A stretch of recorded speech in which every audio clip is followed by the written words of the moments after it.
Bonjour à tous, aujourd'hui j'aimerais vous parler d'une passion que j'ai depuis le collège à peu près. Dans mes souvenirs, quand j'avais 14 ans et qu'on faisait notre confirmation, la plupart de mes potes achetaient un scooter et moi en fait j'investissais mon argent, enfin ce que j'avais mis de côté, pour acheter mon premier appareil photo et un ordinateur et pouvoir faire de la photographie. Alors du coup ça prend un petit peu de place, ce que je propose de vous faire, on va tout enlever, on va faire par étapes.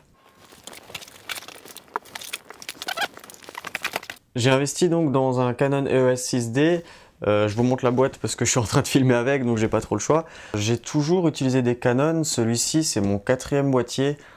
Alors je suis passé par un 400D, un 500 ou 550 je sais plus. Et l'avant-dernier que j'ai eu c'était un 600D. C'est un plein format full frame donc. Alors c'est un appareil photo qui me correspond vraiment bien. C'est vraiment un petit bijou de technologie. Je vais pas rentrer dans les caractéristiques techniques parce qu'on trouve déjà suffisamment de choses sur internet. Moi ce qui me plaît vraiment c'est la prise en main, l'ergonomie et la simplicité d'utilisation des appareils Canon en fait. Je me suis tourné vers ce boîtier parce que je voulais passer au plein format. Mes précédents réflexes étaient des capteurs APS-C et par rapport à mon budget et ce que je cherchais à faire en photographie, c'était en fait simplement ce qui me correspondait le mieux. Alors on le sait, avoir un bon boîtier c'est très bien, mais ça fait pas tout. Ce qui est important c'est qu'il vous plaise en main et c'est surtout les objectifs que vous allez mettre dessus. Actuellement moi j'ai 4 objectifs différents que j'utilise plus ou moins. Ce que je vous propose de faire, c'est de parler d'abord de celui qui est monté sur la caméra. Alors c'est un 24-105 mm, ouverture constante en f4. C'est le même que celui-ci, ça c'est un Mug, mais c'était pour vous montrer. En fait je l'ai eu en même temps que l'appareil photo. Il faisait partie du kit. Donc voilà, c'est le premier objectif que j'ai eu en série L de chez Canon. C'est un objectif que j'aime vraiment beaucoup. Pour moi, il est assez polyvalent, c'est un petit peu l'équivalent du 18-55 en version vraiment améliorée. Il a une plage de focale qui est intéressante. C'est donc celui que j'utilise le plus par rapport à ça. À tort ou à raison, j'aurais tendance à dire favoriser les objectifs à focale fixe. Alors bien sûr, c'est un budget.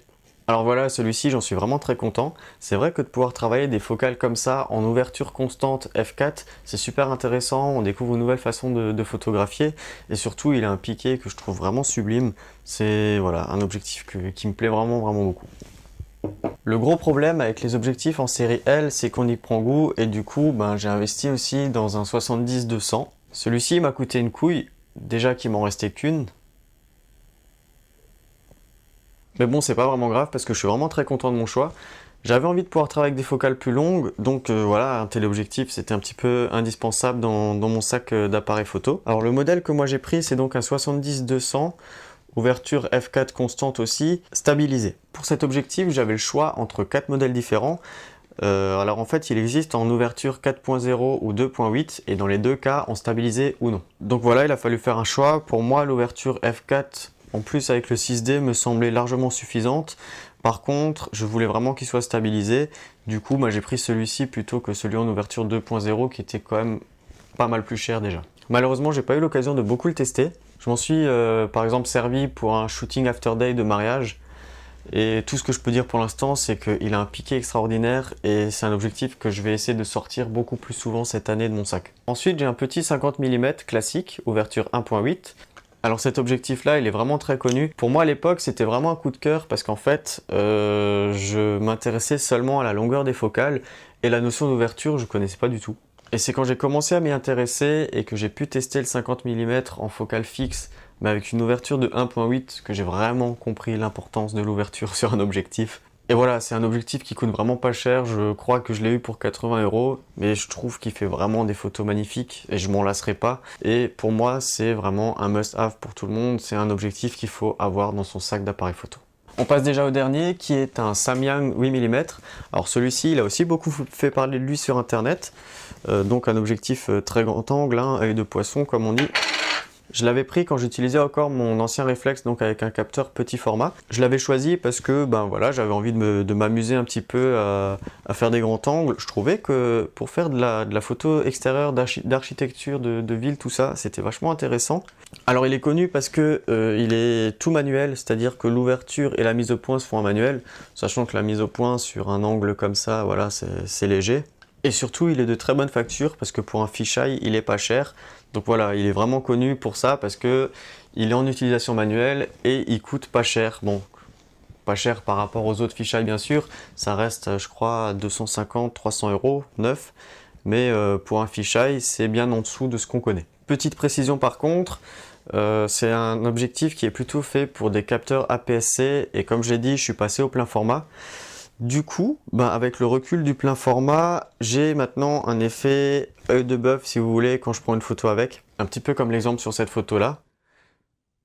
Mais je vous ferai un autre article où j'expliquerai si je compte garder ou non cet objectif là avec cet appareil photo et pourquoi. Je vous ai présenté l'essentiel de mon matériel, donc le boîtier et les différents objectifs que j'utilise. À côté de ça, j'utilise d'autres petits matériels, je vous propose de le prendre aussi dans l'ordre. J'ai donc pris un grip classique qui permet d'utiliser 2 batteries en même temps pour augmenter l'autonomie, simplement parce qu'il m'arrive de couvrir des événements comme des mariages ou ce genre de choses, donc pour moi l'autonomie c'est assez important, c'est une sécurité. Certaines personnes préfèrent la prise en main de l'appareil photo avec le grip, moi j'avoue que j'ai pas vraiment de préférence, j'ai des petites mains, donc porter toute une journée un appareil photo avec un grip au bout d'un moment ça peut être gênant, mais vraiment par sécurité c'est pratique et c'est plutôt plaisant à utiliser. À côté de ça, j'ai investi dans 2 filtres, donc classiques, on en parle souvent des filtres. Celui-ci, c'est un filtre pour mon 24-105 mm, c'est un filtre UV. L'intérêt de ce type de filtre, c'est de saturer un petit peu plus vos couleurs, mais c'est surtout pour éviter les reflets. Moi, je trouve que c'est très intéressant pour des photos de paysage, surtout avec les nuages. Souvent, on a un problème avec le ciel qui est trop cramé. Ça permet de bien conserver toutes les informations. Ou aussi avec des cours d'eau, ce genre de choses, des vitres, etc. C'est vraiment très pratique pour éviter les reflets. À côté de ça, j'ai pris un filtre également pour mon 70-200. Celui-ci, c'est un filtre de gris neutre. Alors comme on le voit, c'est beaucoup plus sombre. Là, l'intérêt de ce genre de filtre, c'est plus du tout pareil. En fait, on va pas toucher aux couleurs ni au contraste. Ce sera plus pour permettre de jouer en fait sur le temps de pause. Comme on voit, il laisse vraiment pas beaucoup passer la lumière. Je vais pas rentrer plus dans le détail, je ferai de toute façon des tests des différents filtres et il y aura des photos sur le blog. Et enfin, très important pour moi, les flashs, il en manque un. Voilà, c'est mieux. Je sais, ça peut paraître bizarre au début, 3 flashs pour un seul appareil photo. En fait, non, c'est normal. Alors, quand j'avais 18 ans, j'ai investi dans les fameux Cactus KF36. Ils sont assez costauds comme ça, assez impressionnants, réputés pour leur utilisation manuelle, un petit peu comme le Samyang finalement. Mais surtout, c'est des flashs que j'utilise en déporté. Donc, en gros, j'ai un émetteur sur mon appareil photo, un récepteur sur chaque flash, et ça permet de disposer un petit peu les flashs et de les déclencher à distance. Alors je fais une petite parenthèse, je trouve que la lumière dans la photographie c'est tout aussi important que le cadre de la photo, que le boîtier qu'on utilise ou que l'objectif qu'on utilise. Ça ne veut pas dire que j'utilise tout le temps des flashs, mais même en lumière naturelle il faut savoir apprendre à la gérer et apprendre à bien l'utiliser. À côté de ça, j'ai pris un 3e flash récemment, Speedlight YN685, simplement pour pouvoir avoir quand même un petit flash d'appoint à mettre sur la griffe de mon appareil photo. Avec celui-ci, on peut faire toutes sortes de réglages qui vont être pris en compte sur l'appareil photo. Et de toute façon, si vraiment il y a besoin, il permet aussi de recevoir forcément un petit récepteur et d'être déclenché aussi à distance. Et enfin, pour utiliser ces flashs à distance, j'utilise des petites boîtes de lumière qui sont présentées comme ça dans la sacoche. Je vais essayer de vous en monter un rapidement. Alors en fait c'est tout simple, c'est replié comme ça, c'est un petit peu comme les tentes 2 secondes qu'on jette. Voilà, du coup ça se présente comme ça et on ne me voit plus. Mais en gros on vient disposer le flash à l'arrière et c'est une grosse boîte de lumière. De toute façon je vous mettrai en description plus en détail chaque produit. Ça ce sont des boîtes de lumière qui viennent chez Lovinpix de tête. Et en gros je les mets sur trépied et j'ai ce petit accessoire qui vient se fixer à l'arrière. Alors en gros on dispose le flash dessus, on l'accroche, on met tout sur pied. Voilà, donc grosso modo ça ressemble à ça. On fixe notre flash derrière, il passe par ici, le tout est fixé à la boîte de lumière et c'est parti. Pour finir, je voulais juste dire que je fais pas cette vidéo pour me la raconter ou pour dire voilà moi j'ai ça, ça et ça.